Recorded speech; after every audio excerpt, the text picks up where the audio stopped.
Subscribe now and press the bell icon.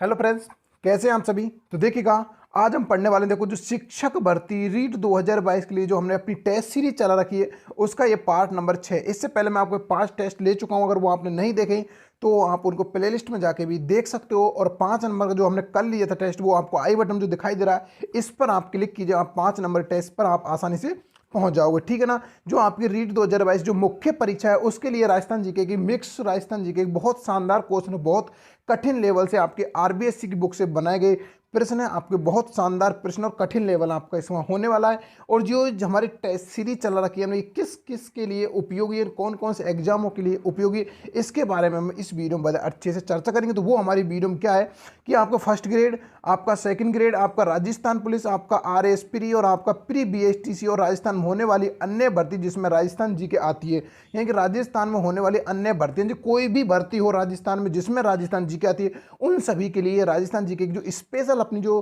Test series चला रखी है हमने, जो एमसीक्यू चला रखी है हमने 31 की जो अपनी एमसीक्यूज है, ये बहुत ही शानदार उसमें होने वाली है। तो प्यारे साथियों, वीडियो को बिल्कुल स्किप मत कीजिएगा। अगर चैनल पर पहली बार आए हों तो एक बार चैनल को सब्सक्राइब अवश्य कर लीजिए, क्योंकि बहुत ज़्यादा शानदार आपको मजा इसमें आने वाला है। क्योंकि टेस्ट सीरीज बहुत ही अच्छी हमने बनाई और बहुत ही कठिन लेवल के प्रश्न आपके सामने होंगे। देखिएगा, आज आपके प्रश्नों में से 15 प्रश्नों को कोई बच्चा जो जिसकी अच्छी तैयारी वही इसमें टच कर पाएगा, वरना 15 कोई भी क्वेश्चन नहीं टच नहीं कर पाएगा, ठीक है ना। चलिए पहला क्वेश्चन देखते हैं, उसी से आपको अनुभव पता चल जाएगा किस कौन सा अपना कैसा क्वेश्चनों का लेवल रहा। देखो पहला जो क्वेश्चन है उसमें ये, यशोधरा चरित्र किस शैली का प्रसिद्ध चित्र। देखो अब आपको इस क्वेश्चन को पढ़कर ऐसा लग रहा होगा कि सर ये चित्र आपने ये क्वेश्चन कहाँ से दे दिया। तो देखो भाई, क्वेश्चंस का जो अब की बार जो रीट जो मुख्य परीक्षा होगी, बहुत ही देखो अधीनस्थ बोर्ड एग्जाम लेगा तो बहुत ही कठिन लेवल के प्रश्न आने वाले, इसलिए आपको ऐसे ही प्रश्न पढ़ने होंगे। तो देखो आपको बताना यशोधरा चरित्र किस शैली का प्रसिद्ध चित्र, क्योंकि इस क्वेश्चन जब आप पढ़ोगे तो आपको ऐसा लगेगा पता नहीं कहाँ से उठा कर ले आते हो, हमको तो पता ही नहीं चलता। तो भाई आपको बहुत डीपली पढ़ना होगा अब की बार राजस्थान जीके को। तो बताइए, हाड़ौती शैली का, किशनगढ़ शैली का, डूंडांड शैली का, या फिर नाथ द्वारा शैली का। तो बताइए प्यार साथी, यशोधरा जो चरित्र वो किस शैली का प्रसिद्ध चित्र माना जाता है। तो भाई ये माना जाता है आपकी डूंडांड शैली का। कहाँ का माना जाता है? डूंडांड शैली का। डूंडांड शैली यानी कि आपकी जयपुर के इर्द गिर्द का क्षेत्र था वो डूंडांड कहलाता है। और वहीं के क्षेत्र में एक प्रसिद्ध चित्र है यशोधरा चरित्र किसकी शैली का चित्र, ये आपकी डूंडांड शैली का चित्र। यहाँ पर आपका ऑप्शन नंबर सी राइट हो जाएगा, ठीक है ना। चलिए दूसरा क्वेश्चन देखेंगे। देखो आपको बहुत ही अजीब और गरीब क्वेश्चन लगने वाले आज आपके बहुत शानदार प्रश्न मैंने आपके लिए बनाए, ठीक है ना। अगला क्वेश्चन है, चितेरों की आवरी किस चित्रकला की शैली का विशेषता है। देखो चितेरों की आवरी यानी कि आपकी जो शैली है राजस्थान में, देखो चित्र शैली, उसकी किसकी विशेषता बताइए। हाड़ौती शैली, आपकी किशनगढ़ शैली, डूंडांड शैली, या फिर नाथ द्वारा शैली। तो बताइए क्वेश्चन नंबर 2 का राइट आंसर। तो भाई ये इसका जो राइट आंसर होगा वो होगा ऑप्शन नंबर डी, यानी कि नाथ द्वारा शैली की चितौरों की ओवरी प्रसिद्ध चित्र जो शैली है उसका प्रसिद्ध विशेषता। लेकिन देखो यही क्वेश्चन आपको ऐसे भी मिल सकता है। देखो चितौरों की जो ओवरी संग्रहालय पूछा जाए, संग्रहालय आपसे पूछा, ध्यान रखना मेवाड़ यानी कि आपके उदयपुर में पड़ता है। कहाँ पर पड़ता है? उदयपुर में पड़ता है, ये भी आप ध्यान रखना। बस इसका आप अगर संग्रहालय पूछे तब आपको करना मेवाड़ शैली करना है या फिर आपको उदयपुर करना है। और ओवरी पूछे खाली चित्रों यानी कि चितेरों की ओवरी कहाँ की प्रसिद्ध विशेषता है, तो हम आपको नाथ द्वारा शैली लगानी। नाथ द्वारा में स्पष्ट पूछा है तो आप कहाँ का लगाओगे, आप देवगढ़ लगा सकते हो, देवगढ़ तहसील में एक स्थित है, ठीक है ना। ये आप ध्यान रखिएगा, ठीक है ना। अच्छे से क्लियर होगी ना बात। संग्रहालय पूछे तब आपको उदयपुर यानी कि मेवाड़ से लगानी, और जब आपको ओवरी पूछे खाली चित्तौड़ ओवरी कहाँ, तब आपको नाथ द्वारा शैलिक प्रसिद्ध विशेषता के रूप अंतर्गत माना जाएगा, ठीक है ना। यहाँ पर आपको ऑप्शन नंबर डी राइट हो जाएगा। चलिए अगला प्रश्न देखते हैं। देखो अपना जो अगला प्रश्न, देखो आपको बहुत ही अच्छे प्रश्न आज आपके हैं, तो आपको बहुत ही शानदार तरीके से आप इसका जवाब देना है। अभी तो मुझे लगता है आपका किसी का भी एक भी क्वेश्चन सही नहीं हुआ होगा। देखो आयज अहमद का नाम लाख के किस क्षेत्र में प्रसिद्ध है, इनका संबंध किस जिले से। देखो आपका जो आयज जो अहमद है का नाम लाख के क्षेत्र में प्रसिद्ध है। लाख होती है ना, लाख की चूड़े वगैरह बनाए जाते हैं, उनके लिए प्रसिद्ध है। इनका संबंध किस जिले से बताइए। प्रतापगढ़ से, जयपुर से, दौसा से, या फिर बांसवाड़ा से। तो बताइए क्वेश्चन नंबर आपका 3 का राइट आंसर क्या होगा। तो देखो आपको पता है लाख का जो कार्य किया जाता है वो लगभग आपके जयपुर साइड में किया जाता है, सांगानेर साइड ज़्यादातर किया जाता है, इसलिए कहाँ के हो सकते हैं तो आप आसानी लगा सकते हैं, जयपुर को होंगे। तो आसानी क्वेश्चन था, इसका आपका बी ऑप्शन राइट हो जाएगा, ठीक है ना। इनकी अयाज अहमद का जो नाम लाख के क्षेत्र में प्रसिद्ध है, इनका संबंध आपके जयपुर जिले से माना जाता है। चलिए अगला देखते हैं, क्वेश्चन नंबर आता है 4। देखो अभी तक आपने सिर्फ यही पढ़ा होगा कि निम्न में से कौन सा संप्रदाय फूलडोल नामक महोत्सव मनाता। देखो आपने अभी तक ये क्वेश्चन सिर्फ ऐसे पढ़ा होगा कि फूलडोल मेला कहाँ भरता है या फिर कहाँ पर भरता है या फिर किस तिथि को भरता है, लेकिन ये नहीं पता होगा कि भाई किस संप्रदाय मनाता है इस मेले को। बताइए, राम स्नेही संप्रदाय, दादू संप्रदाय, दास संप्रदाय या फिर इनमें से कोई नहीं। तो बताइए फूलडोल मेला जो आपके धूले उदयपुर में भरता है, बताइए इसको कौन सा संप्रदाय मनाता है। तो आपके क्वेश्चन नंबर 4 का राइट आंसर होगा राम स्नेही संप्रदाय, यानी कि ऑप्शन नंबर ए आपका राइट हो जाएगा। यानी जो राजस्थान के जो धुलों में लगता है फूलडोल मेला उसको मनाता है राम स्नेही संप्रदाय। ध्यान रखना ऑप्शन नंबर ए आपका यहाँ पर राइट हो जाएगा। देखो ऐसे क्वेश्चनों में आप गलती मत कर देना, बहुत ही डीपली और बहुत ही अच्छे लेवल क्वेश्चन है। आज आपको चैलेंज दे रहा हूँ, आपके 15 क्वेश्चन सही नहीं कर पाओगे, ठीक है ना। चलिए अगला देखते हैं। क्वेश्चन नंबर आता है आपका 5।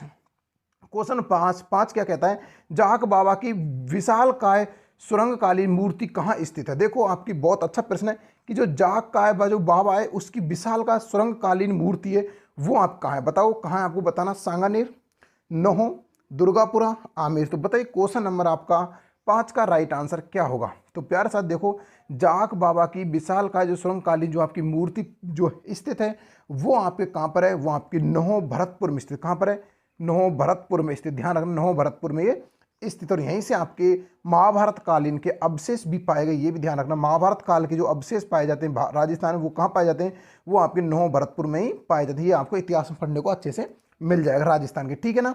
चलिए अगला क्वेश्चन देखते हैं। आपका क्वेश्चन नंबर यहाँ पर आपका दूसरा राइट हो जाएगा। चलिए अगला देखते हैं। क्वेश्चन नंबर आता है आपका 6। देखो अभी तक आपके क्वेश्चन शायद एक ही राइट हुआ होगा, क्योंकि इसमें क्वेश्चन आपके बहुत डिफिकल्ट बनाए गए। मैं आप फिर बोल रहा हूँ, आपके जो क्वेश्चन है ना बहुत ही अच्छे लेवल के बनाए जा रहे हैं, इसलिए आपको बहुत सोच समझ कर इनका आंसर दीजिएगा, ठीक है ना। 6 नंबर क्वेश्चन देखो बहुत डिफिकल्ट है। वजीर की कोठी किस दुर्ग की विशेषता है। देखो क्वेश्चन है ना चौंकाने वाले। बताइए वजीर की कोठी किस दुर्ग की विशेषता है। कुंभलगढ़, राजसमंद, जयगढ़ दुर्ग आपका जयपुर, लोहागढ़, भरतपुर, चित्तौड़गढ़ दुर्ग चित्तौड़गढ़ में ही। तो बताइए वजीर की कोठी किस दुर्ग की विशेषता है। तो ध्यान रखना प्यारे साथियों, अभी तक आपने शायद नहीं पढ़ा होगा, जो वजीर की कोठी जो आपकी है ना वो आपकी लोहागढ़ भरतपुर की प्रमुख विशेषताओं में से एक है। ध्यान रखना यहाँ पर आपका क्वेश्चन नंबर 6 का राइट आंसर जो होगा वो ऑप्शन नंबर सी राइट होगा। मैं तो आपसे कहूँगा कि सभी क्वेश्चनों का आज आप नोट कर लीजिएगा, बहुत ही शानदार क्वेश्चन है। ध्यान रखना बहुत ही शानदार, सभी को आप नोट कर लीजिएगा, बहुत इंपॉर्टेंट है क्वेश्चन, ठीक है ना। चलिए देखो अगला क्वेश्चन, देखो ये भी आपने नहीं पढ़ा होगा, इसको भी स्टार लगा लीजिएगा, बहुत ज़्यादा स्टार। देखो दादी माँ का महल किस दुर्ग में बना हुआ है। अब वही कंफ्यूजन कि सर ऐसे क्वेश्चनों को आप ला कहाँ से रहे हो। तो प्यारे साथियों ऐसे ही क्वेश्चन आपके एग्जाम में पूछे जाएंगे, और ऐसे क्वेश्चनों को जो विद्यार्थी सही कर देता है रियल में सिलेक्शन उसी को होता है। सामान्य जो क्वेश्चन होते हैं उनको सभी कर देते हैं, लेकिन ऐसे क्वेश्चन जो करते हैं वो रियल में वही सिलेक्शन उनका होता है।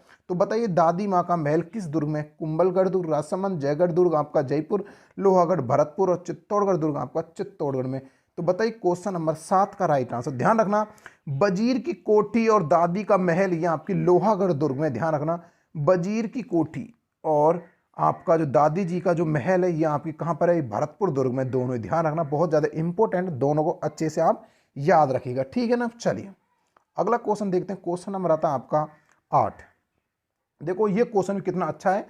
किस संत ने कहा, देखो किसी का ये हेडलाइन है, मतलब उसने अपने मत दिए थे। किस संत ने कहा सुसंगति से कौआ हंस हो जाता है और कीड़े को छोड़कर मोती चुगने लगता है। बताओ ऐसा कहने वाले कौन से संत थे। यानी कि सुसंगति से कौआ हंस हो जाता है और कीड़े छोड़कर मोती चुगने लगता है, यानी कि संगति का असर हर एक वो सब पढ़ता, कह सकते हैं इंसान पढ़ता है। अगर इंसान की कह सकते हैं संगति अच्छी होगी तो वो कुछ भी कर सकता है। जैसे कोए की जो रियल में कोआ खाता कीड़े मकोड़, लेकिन उसके हंस हो जाता है जब उसकी संगति अच्छी होती है और वो मोती चुगने लग जाता है। तो बताइए ऐसा कहने वाले कौन से संत थे। बताइए गोगा जी, सहजोबाई, दरियाबाब जी या फिर आपके हरिराम दास जी। तो बताइए ऐसा कहने वाले कौन से थे। तो भाई प्यारे साथियों अभी तक शायद आपने नहीं पढ़ा होगा, ऐसे जो कहने वाले थे ना वो आपके दरियाबाब जी थे। कौन से थे, दरियाबाब जी थे, जिन्होंने कहा था सुसंगति से कौआ हंस हो जाता है और कीड़े छोड़कर मोती चुगने लग जाता है। देखो ये क्वेश्चन आपके आया हुआ है, बिजली विभाग में क्वेश्चन आया हुआ है। अब सोच लीजिएगा आपके नॉर्मल एग्जाम में ऐसे क्वेश्चन पूछे जाते हैं, तो सोचो आपके एग्जाम में तो और भी डिफिकल्ट क्वेश्चन पूछ जाएंगे। इसको आप स्टार लगा के लिख लीजिएगा, ठीक है ना। अभी तक आपके सिर्फ 2 ही क्वेश्चन राइट हुए हैं, एक तो आपका 3रे नंबर का, एक आपका 5वें नंबर का, ठीक है ना। मुझे पता आप कौन से को सही कर सकते हो, ठीक है ना। चलिए बाकी तुक्का से कर रहे हैं उसका कुछ नहीं हो सकता, बाकी याद तो आपको शायद 2 ही क्वेश्चन इसमें होंगे। चलिए अगला देखते हैं। देखो आपका अगला क्वेश्चन भी ये शायद आपने नहीं पढ़ा होगा। देखो क्वेश्चन 9 नंबर का, सेम फैक्स योजना लागू की गई।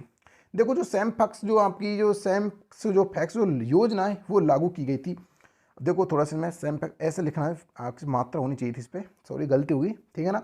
तो आपकी नाबार्ड द्वारा की गई थी, आपकी रीको द्वारा की गई थी, राजसीको द्वारा, या फिर आपकी आरएफसी द्वारा की गई थी। बताइए सेम फैक्स योजना किसके द्वारा की गई थी। तो भाई इसका जो राइट आंसर होगा वो होगा आरएफसी द्वारा आपकी सेम फैक्स योजना लागू की गई थी। ये आपका ऑप्शन नंबर डी यहाँ पर राइट हो जाएगा क्वेश्चन नंबर 9 में। चलिए अगला देखते हैं क्वेश्चन नंबर 10। देखो क्वेश्चन नंबर 10 क्या कहता है, राजस्थान में बहुराष्ट्रीय कंपनियों के प्रोजेक्ट सर्वाधिक कहाँ स्थित है। बहुत ही अच्छा प्रश्न है और इसको आप ध्यान से समझना किस वजह से क्वेश्चन आपसे पूछा जा रहा है। तो देखिएगा क्वेश्चन नंबर 10 में पूछा जा रहा है जो बहुराष्ट्रीय जो आपकी कंपनियों के प्रोजेक्ट सर्वाधिक कहाँ है। अलवर में, भरतपुर में, अजमेर में, आपके जयपुर में। तो प्यारे साथी देखो जो जयपुर इसमें लगा रहा है वो बिल्कुल गलत जा रहा है। जयपुर इसका राइट आंसर नहीं होगा, इसका राइट आंसर होगा अलवर।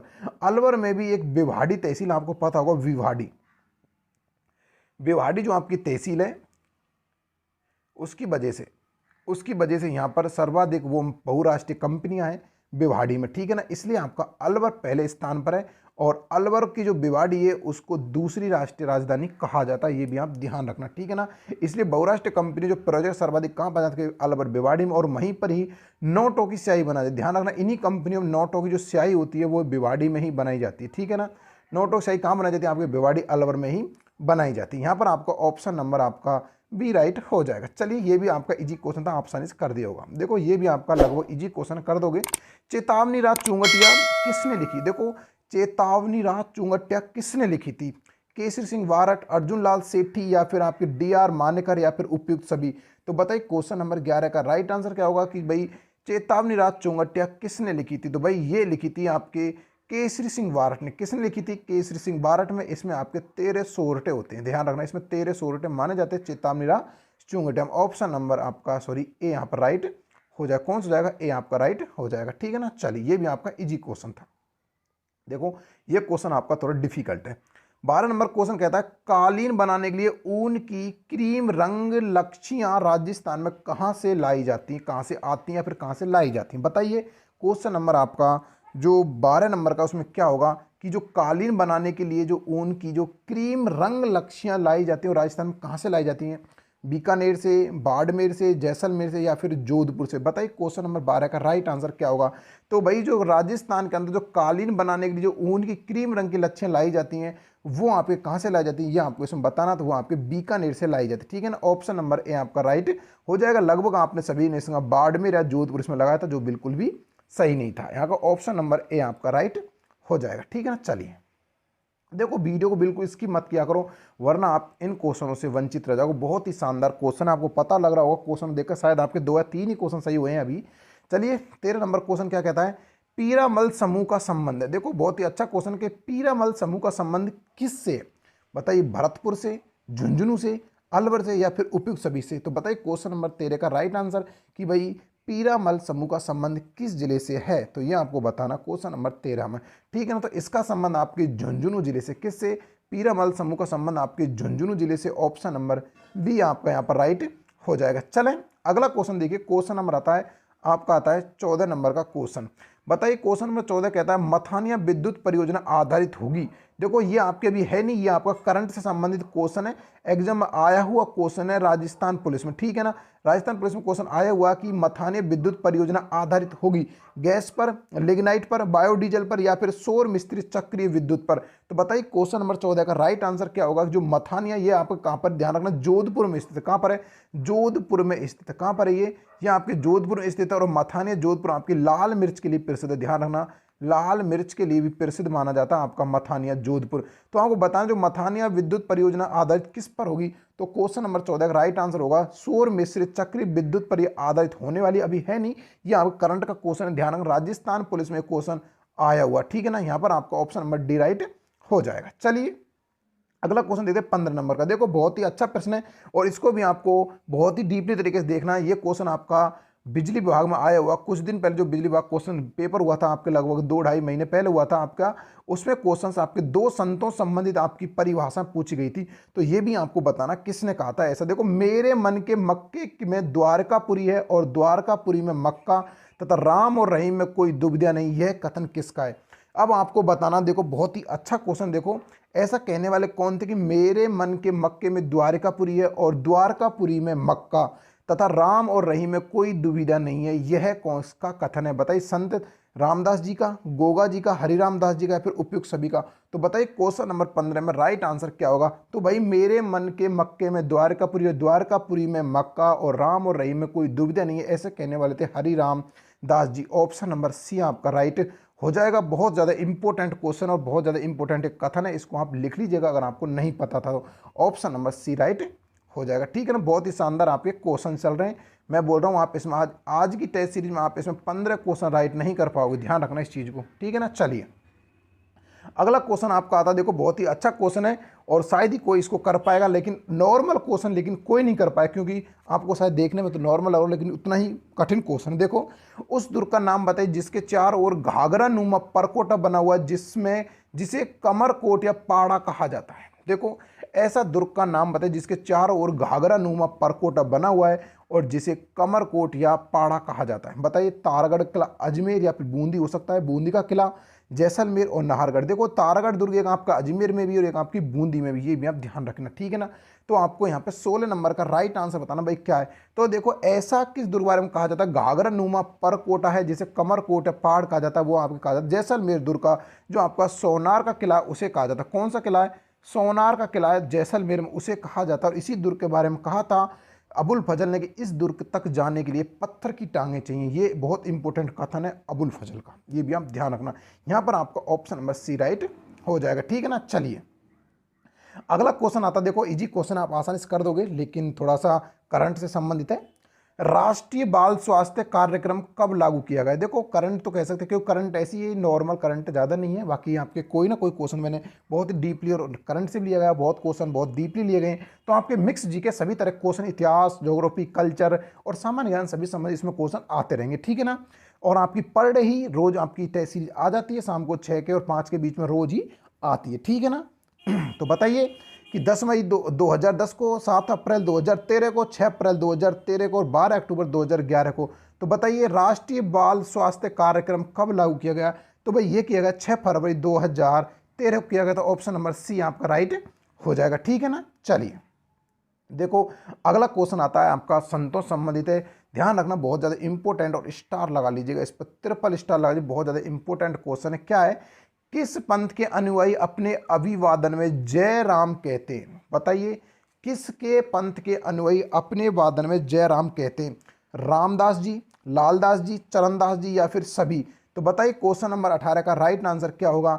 तो भाई किसके पंथ के जो होते हैं, यानी कि लालदास जी जो आपके पंथ के जो अनुयायी होते हैं वो अपने अभिवादन में जय राम कहते हैं। कौन से कहते हैं? लालदास जी का प्रसिद्ध जो मंदिर है ना, देखो ये बहुत बार पूछा जाता है, संतों समेत प्रसिद्ध जो मंदिर वो आपके अलवर में है।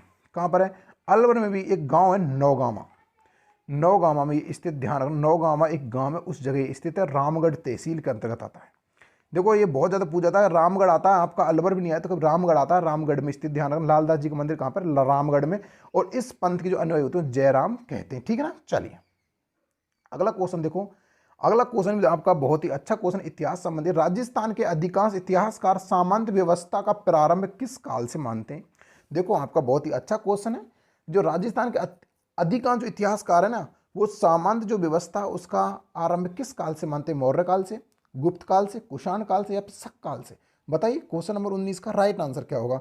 तो भाई राजस्थान का जो कह सकते हैं, जब सामान्य जो अधिकांश इतिहासकार सामंत व्यवस्था का जो आरंभ मानते हैं वो गुप्त काल से मानते हैं। कहाँ तक मानते हैं? गुप्त काल से मानते हैं। ऑप्शन नंबर बी आपका राइट हो जाएगा, ठीक है ना। चलिए अगला देखते हैं, क्वेश्चन नंबर आता है 20।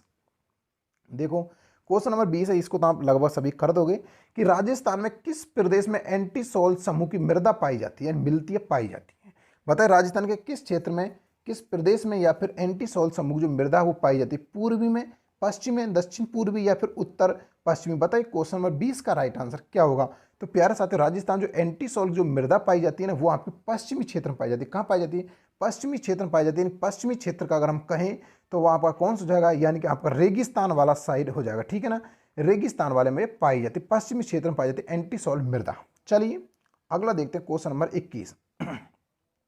देखिएगा 21 नंबर क्वेश्चन बहुत ही इंपॉर्टेंट क्वेश्चन, ध्यान से समझना। सनसेट के दृश्य को निहारने के लिए पर्यटक को किस नगर जाना चाहिए। देखो ये भी क्वेश्चन आपका बहुत ही आपकी सोच पर, आपकी नॉलेज पर आधारित है। ज़्यादा इंपॉर्टेंट क्वेश्चन तो बन जाएगा, लेकिन आपकी सोच पर दर्शाता है आपको कि आपको राजस्थान का जो मैप है उसका कितना ज्ञान है। सनसेट के दृश्य को निहारने के लिए आपको पर्यटकों को किस नगर में जाना होगा। कोटा में, उदयपुर में, माउंट आबू या सिरोही में। बताइए क्वेश्चन नंबर 21 का राइट आंसर। तो ध्यान रखना प्यारे साथियों, सनसेट के दृश्य को निहारने के लिए पर्यटकों को जाना होगा माउंट आबू, सिरोही।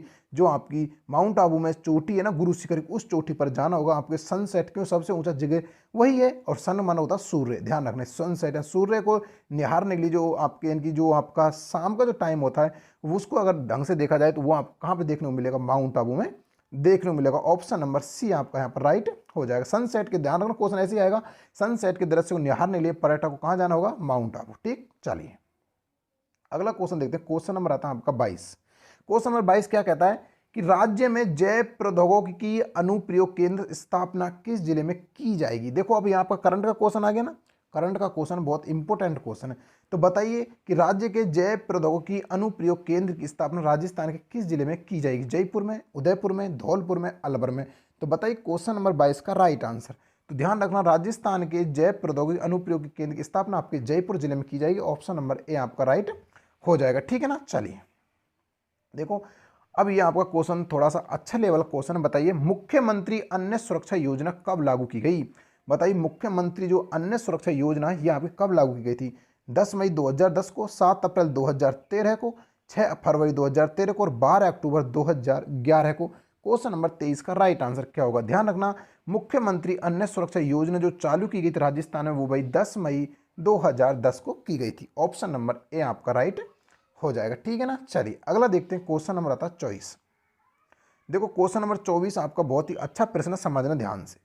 भक्त शिरोमणि मीराबाई की जीवनी को मेड़ता सिटी के किस स्थान पर श्रद्धालुओं के समक्ष प्रसिद्ध करने की परियोजना स्वीकृत की गई है। ध्यान रखना, ये भी आपका करंट से ही संबंधित क्वेश्चन है। बताइए किसकी जगह स्वीकृति की गई है। बताइए दूधागढ़ में, आकेली में, या फिर कुकावास में यानी कि कुकड़ावास में, या फिर उपयुक्त सभी। बताइए क्वेश्चन नंबर 24 का राइट आंसर क्या होगा। तो ध्यान रखना भाई, भक्त शिरोमणि मीराबाई की जो जीवनी मेड़ता सिटी के किस स्थान पर श्रद्धालुओं के समक्ष प्रदर्शित करने की परियोजना स्वीकृत की गई, वो आपके दूधागढ़ में की गई। दूधागढ़ कहाँ पड़ता है, आपके नागौर में पड़ता है। ठीक है ना, और मेड़ता सिटी में आप कहाँ पड़ते हैं, नागौर में। इस मेड़ता सिटी तहसील के जगह में दूधागढ़ में इसकी की गई। यहाँ पर आपका ऑप्शन नंबर ए राइट हो जाएगा। करंट संबंधित क्वेश्चन आप स्टार लगा लीजिएगा, बहुत ज़्यादा इंपॉर्टेंट क्वेश्चन, सभी को आप लिख भी लीजिएगा। ठीक, चलिए अगला देखते हैं 25 नंबर का क्वेश्चन। देखो इसको तो आप लगभग सभी कर ही दोगे। कोटा के सामंत किस नाम से जाने जाते थे, कर दोगे ना सभी को। इंपॉर्टेंट क्वेश्चन नहीं है, आपको आसानी से पता होगा। अगर आपने राजस्थान का हल्का सा इतिहास पढ़ा है तो आप इसको आसानी से कर पाओगे। बीका के नाम से, डावी के नाम से, जीवनी के नाम से, या फिर राजवी के नाम से। तो ध्यान रखना प्यारे साथियों, जो कोटा के सामंत थे ना वो राजवी के नाम से जाने जाते थे। ऑप्शन नंबर आपका डी यहाँ पर राइट हो जाएगा। इतना इंपॉर्टेंट क्वेश्चन नहीं था, आपको आसानी से कर दिया होगा। ठीक है ना, जिस विद्यार्थी को नहीं पता था वो इसको लिख भी सकता, नोट कर सकता है। ऐसे क्वेश्चन अक्सर एग्जाम में पूछे जाते हैं। ठीक है ना, चलिए अगला क्वेश्चन आता है आपका 26 नंबर का। देखो 26 नंबर क्वेश्चन भी बहुत अच्छा और इंपॉर्टेंट क्वेश्चन है, समझ पर आपकी आधारित है। राज्य में महिला सुरक्षा एवं सलाह केंद्र कब स्थापित किया हुआ, यानी कि जो राजस्थान में महिला सुरक्षा एवं सलाह केंद्र कब स्थापित हुआ। 2010 में, 11 में, 15 में, या फिर 17 में। तो ध्यान रखना प्यारे साथी, राजस्थान के अंतर्गत सुरक्षा एवं की महिला सुरक्षा एवं सलाह केंद्र की स्थापना की गई 2010 में की गई थी। कब की गई, 2010 में। ऑप्शन ए आपका राइट। ठीक है ना, चलिए अब चलते हैं आपका क्वेश्चन नंबर आपका था 27 नंबर का। देखो लगभग इसको भी आप लगभग सभी सही कर दोगे। लाठी श्रृंखला क्या है। देखो सबसे इंपॉर्टेंट क्वेश्चन है और आपको कंफ्यूज भी करेगा। खनिज पट्टी है, वन्य जीव श्रृंखला है, भूवर्गीय जल पट्टी, या फिर भैंस की प्रजाति है। अक्सर लोग इसको देखो लाठी से पढ़कर सोचेंगे भैंस की प्रजाति है, तो भाई ये तो आपकी भैंस की प्रजाति तो नहीं है। अब आपको ऑप्शन में खनिज पट्टी है, या फिर वन्य जीव श्रृंखला, या फिर आपकी भूवर्गीय पट्टी। तो आप सोचोगे वन्य जीव श्रृंखला तो नहीं है, तो भाई ये भी नहीं है। अब आपके पास खनिज पट्टी बचा और आपके पास भूवर्गीय जल पट्टी। ध्यान रखना भाई, आपकी जो लाठी सीरीज है आपकी भूवर्गीय जल पट्टी जो आपके जैसलमेर में देखने को मिलती है। कहाँ पर मिलती है, जैसलमेर साइड आपको देखने को मिलती है। ठीक है ना, ऑप्शन नंबर आपका यहाँ पर सी राइट हो जाएगा। देखिए प्यारे साथियों, आपके लगभग अभी 7 से 8 क्वेश्चन ही राइट हुए होंगे आपके 27 क्वेश्चन में, क्योंकि आपको पता है कि आज आपके क्वेश्चन कितने डिफिकल्ट थे। चलिए अगला क्वेश्चन आता है 28 नंबर का, आर्द्र जलवायु प्रदेश के अंतर्गत निम्न में से 2 जिले का कौन सा जोड़ा था। यानी कि कौन सा जोड़ा है, यानी कि आर्द्र जलवायु प्रदेश के जो अंतर्गत 2 जिले कौन सा जोड़ा है, इसमें यह पूछा जा रहा है कौन सा जोड़ा सही है आर्द्र जलवायु वाले प्रदेशों के अंतर्गत। बताइए सिरोही कोटा सही है, या फिर जयपुर झालावाड़ आर्द्र जलवायु के अंतर्गत आते हैं, या फिर भरतपुर धौलपुर, या फिर बांसवाड़ा राजसमंद। तो बताइए कौन से 2 जिले आर्द्र जलवायु प्रदेश के अंतर्गत आते हैं। क्वेश्चन नंबर 28 में ये आपसे पूछा जा रहा है। तो भाई आर्द्र जो जलवायु प्रदेश आते हैं वो आपके आते हैं क्वेश्चन नंबर 28 में जयपुर का भरतपुर और धौलपुर। ऑप्शन नंबर आपका सी यहाँ पर राइट हो जाएगा। देखो अब आपके दिमाग में क्वेश्चन चल रहा होगा, सर सर्वाधिक वर्षा तो झालावाड़ में होती है लेकिन जयपुर में नहीं होती, इसलिए जयपुर के साथ आपका ये गलत हो जाएगा। उसके बाद आप सर माउंट आबू सर्वाधिक वर्षा होती है लेकिन कोटा में नहीं होती, जयपुर मानसा भी, लेकिन इसीलिए आपके पूर्व जो धौलपुर और भरतपुर लगभग इसमें 60 सेंटीमीटर तक वर्षा हो जाती है, इसलिए आपके दोनों ही जिले यहाँ पर आर्द्र जलवायु के अंतर्गत आ जाएंगे। ठीक है ना, ऑप्शन नंबर सी आपका राइट हो जाएगा। चलिए अगला क्वेश्चन आता है आपका, देखो ये भी क्वेश्चन अच्छा है कि जब पुष्कर की पहाड़ियों में भारी वर्षा होती है बाढ़ कहाँ आती है। देखो ये क्वेश्चन भी आपकी पूछा जा चुका है, आपके ये क्वेश्चन कि जब पुष्कर की पहाड़ियों में भारी वर्षा होती है तब बाढ़ कहाँ आती है। बताइए अजमेर में, बालोतरा में, सवाई माधोपुर में, या फिर सोजत पाली में। तो बताइए बाढ़ उस समय कहाँ आती है जब पुष्कर की पहाड़ियों में भारी वर्षा होती है। तो भाई बाढ़ आती है आपकी बालोतरा बाड़मेर में। कहाँ आती है, बाड़ोतरा बाड़मेर में। क्यों आती है इसको समझो, क्योंकि पुष्कर की पहाड़ियों के साथ एक नाग पहाड़ी यहाँ से निकलती है आपकी लूनी नदी। कौन सी नदी निकलती है, लूनी नदी, जो आपकी बालोतरा तक आपकी आगे जाती है, बालोतरा बाड़मेर से होकर निकलती है आपकी लूनी नदी निकलती है। तो यहाँ पर आप जो आपकी बरसात का पानी यहाँ तक ज़्यादा जाता है, आपको पता है यहाँ पर जाकर लूनी नदी का पानी खारा हो जाता है, इसलिए आपको पता होगा। तो जो बाढ़ कारण बनता है वो कहाँ पड़ता है, आपकी पुष्कर पहाड़ियों में वर्षा होती है, आपकी लूनी नदी कारण बालोतरा बाढ़ आ जाती है। ऑप्शन नंबर यहाँ पर बी राइट हो जाएगा। ठीक है ना। चलिए आज का क्वेश्चन 30 नंबर का प्रश्न, देखो ये भी क्वेश्चन बहुत अच्छा है, समझने का ध्यान से ना। उस लोक देवता का नाम बताइए जिनकी मृत्यु जैसलमेर के राव रणदेव भाटी के युद्ध करते हुई थी। बताइए, देखो बहुत ही अच्छा प्रश्न है। इनके ऐसा कौन सा लोक देवता था जिनकी मृत्यु जैसलमेर के जो राव रणदेव भाटी के से युद्ध करते हुई थी। देखो बहुत ही अच्छा प्रश्न है और आपको इतिहास से संबंधित क्वेश्चन है, बहुत डीपली पढ़ोगे तब जाके क्वेश्चन आपको मिलेंगे। बताइए गोगा जी, मेहा जी, रामदेव जी, पीपा जी। तो बताइए क्वेश्चन नंबर 30 का राइट आंसर क्या होगा। तो भाई ऐसे लोग देवता थे जैसलमेर के जो राव रणदेव भाटी से युद्ध करते हुए मारे गए थे, जिनकी मृत्यु हो गई थी, वो थे मेहा जी। ऑप्शन नंबर बी आपका राइट हो जाएगा। मेहा जी की मृत्यु कैसे हुई थी, जैसलमेर जो रणदेव भाटी थे उसे युद्ध करते हुए इसकी मृत्यु हो गई थी। ऑप्शन नंबर बी आपका राइट हो जाएगा। देखिए प्यारे साथियों, अब तक हमें 30 क्वेश्चन कर चुके हैं, आपका एक क्वेश्चन बाकी है। अगर वीडियो बाकी अच्छा लगा ना तो एक लाइक करके जाइएगा और जितना हो सके वीडियो शेयर कीजिएगा, क्योंकि इसके माध्यम से मैं आपको बहुत सारी जानकारी, रोज ही आपका वीडियो आता है, आपको पता होगा, पर डे आपकी अच्छी बेहतर तैयारी करवा दी जाएगी।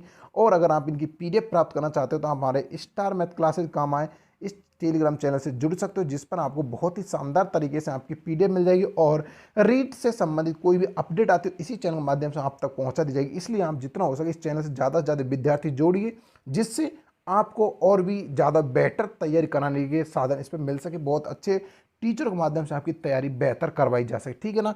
तो आप ज़्यादा इसमें चैनल से जुड़िए और जितना हो सके वीडियो को शेयर कीजिएगा। अगर वीडियो पसंद आया हो ना तो एक लाइक करके तो अवश्य जाएगा। कितने आपके सही हुए आज, आपके बाकी आपके 15 सही कर पाए तो आप कमेंट बॉक्स में जरूर बताना आप कितने सही कर पाए। ठीक है ना। तो चलिए प्यारे साथियों आज का आखिरी प्रश्न देख लेते हैं। आज का आखिरी प्रश्न आता है, किरण काबरा का प्रिय घोड़ा था। यानी कि जो किरण काबरा किसका प्रिय घोड़ा था ये आपको बताना। घोड़े का नाम है किरण काबरा, किसका प्रिय घोड़ा था, गोगा जी का, मेहा जी का, रामदेव जी का, पीपा जी का। बताइए किरण काबरा किसका प्रिय घोड़ा था। तो ध्यान रखना प्यारे साथियों, जो आपके युद्ध करते समय रणदेव जो भाटी थे उससे युद्ध करते समय मारे गए थे, आपके किरण काबरा भी उसका ही प्रसिद्ध घोड़ा था, मेहा जी का। ध्यान रखना ऑप्शन नंबर यहाँ पर भी आपका बी राइट हो जाएगा। ठीक है ना। तो प्यारे साथ देखो अब हमने पूरा अपना टेस्ट सीरीज कर लिए। अगर वीडियो पसंद आए तो एक लाइक करके जाइएगा और अगर चैनल पहली बार आए हो ना तो इस चैनल को सब्सक्राइब कर लीजिएगा और बेल आइकन दबाकर ऑल पर कर लीजिए, जिससे आपको हर एक वीडियो नोटिफिकेशन मिलता रहे। तो प्यारे साथियों मिलते हैं बहुत जल्द दूसरी वीडियो में, तब तक दोस्तों जय हिंद, जय भारत, धन्यवाद।